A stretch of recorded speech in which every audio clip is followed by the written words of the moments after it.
Melissa, thank you very much for joining us. Thanks for having me. I'm a little bit curious of the timing because I just looked, I sent you an email about 3 weeks ago, and it was very short. It was like, if you'd like to talk about your life, I'd be more than happy to listen. I didn't really hear any response from you. Then I saw your interview with Channel 17 and then this past weekend in the Tribune. So I am interested in the timing of you wanting to do this interview. Sure. Well, November 9th was a historic day at MU. As you know, both our president and chancellor resigned on the same day. And then we had this student group whose message spread across the United States. And I thought, in the context of those two very historic things, that the campus community would focus on those two issues. And it felt like I was focusing too much on myself to think that I needed to step in the middle of that.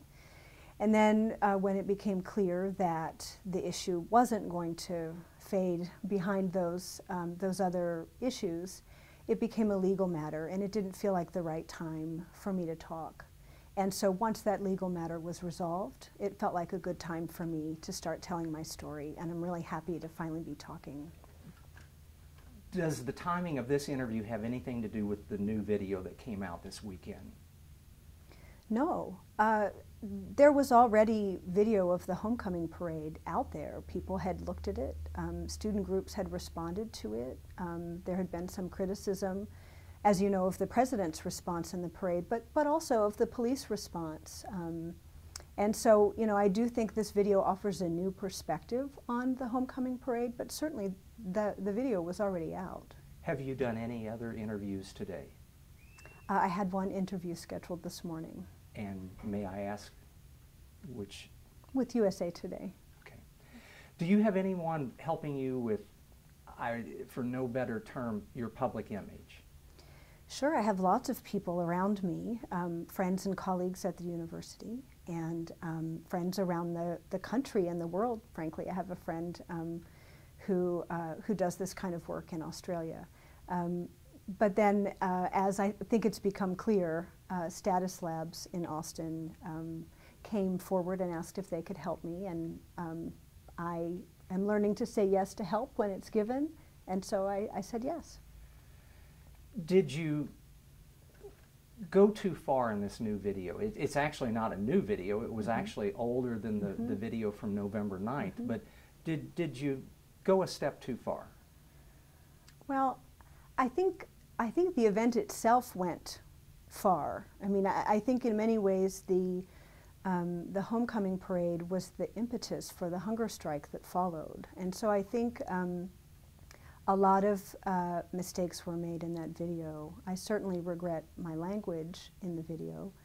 I didn't expect to have an officer respond with touching and pushing to the students, and I was concerned by that. I also had a colleague who had been standing with me who was pregnant, and when I saw an officer shaking a can of pepper spray, I became worried, especially in the context of the events we've seen on film around the country targeting black folks.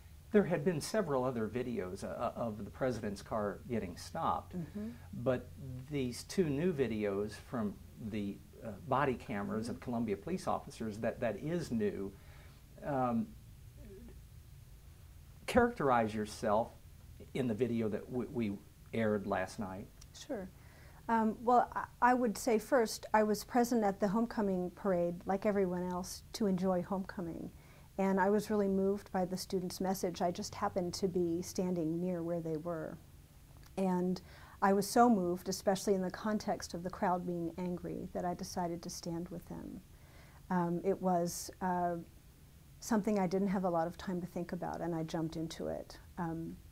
As I've said many times, this isn't something I normally do. So I jumped in to stand with the students. I was moved by their tears as they stood in front of the president's car. I was moved by colleagues that came and stood by me. And I think the video shows that I was very concerned about the students' safety and that I was willing to put myself in between the police and the students to keep MU students safe. Well, and now we do have a pattern because the video from the homecoming parade is in a way very similar to what happened November 9th. Would you agree? And where you perhaps crossed the line.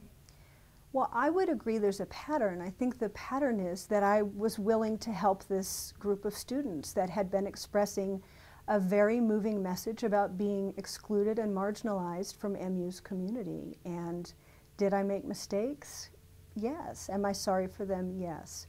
But I think the pattern here is that I was willing to help MU students. Did you know this Columbia Police video was out there?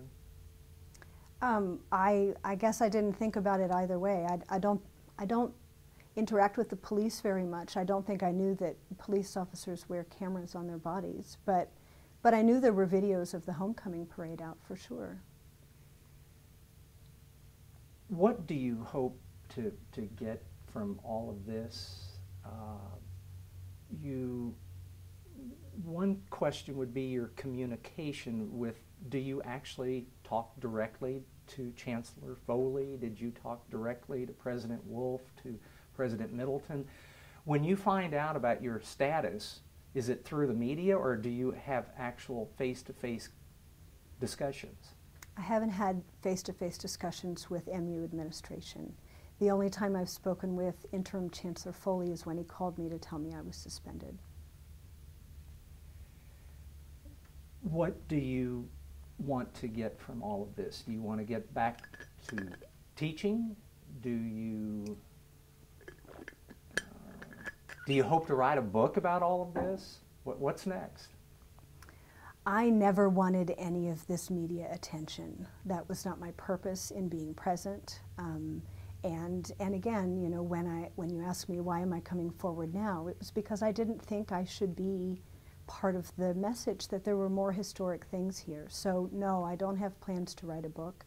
I miss being in the classroom so much, and I really do hope to be back in the classroom really soon. So you would rather be in the shadows right now than in the spotlight. But as the media goes, you're in the news every single night. Well, maybe, almost. Maybe not every single night. But you know, I do think there's a way in which the difficulties the university is having with the legislature, the response, the public response to the student protests, I do think there's a way in which the anger that people feel about the student protests is being directed at me. And you know, I think some of that anger might be justified in that I did make mistakes, but for the most part, I think a lot of the anger is being taken out on me unjustly. Let's talk about the lawmakers in Jefferson City. Do you love the University of Missouri? Absolutely. Do you love the University of Missouri enough that if the Republican lawmakers said, if Melissa Click steps down, we'll restore full funding to the university, are you willing to accept that, cut that deal? Well, I would be really troubled if the legislators said that, because I think it sets a dangerous precedent for the legislature's reach into MU personnel procedures. And I think that, as we saw with the Planned Parenthood issue, that if I'm removed, there will be another issue down the road. And so I think, you know, obviously this is for the administration to decide how much they want to be in a push and pull with the legislature. But I do believe that if I were removed, another issue would present itself that would become contentious. I want to ask you a little bit about the first interview with Channel 17, which is not affiliated with your employer, and right now you are in a building that is affiliated with your employer. Was that one of the reasons you went to Channel 17 first, because you didn't want to wind up on University of Missouri property, so on and so forth? No, that didn't enter into the discussion. Okay. Anything else that's out there that needs to be addressed?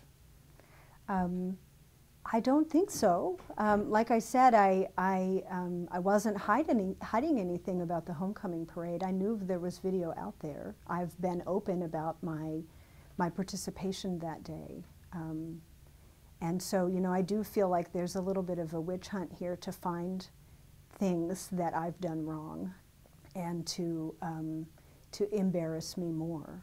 But I firmly believe that both videos show me supporting MU students who were asking faculty, staff, and administration to listen to their experiences of exclusion at the University of Missouri.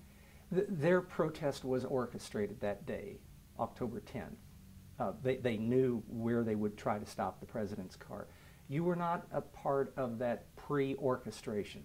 No, I had never seen the student group or met any of those students before that day. I just happened to be standing there, like many other people, watching the parade. And are you still a full supporter of Student Group 1950? And if so, why?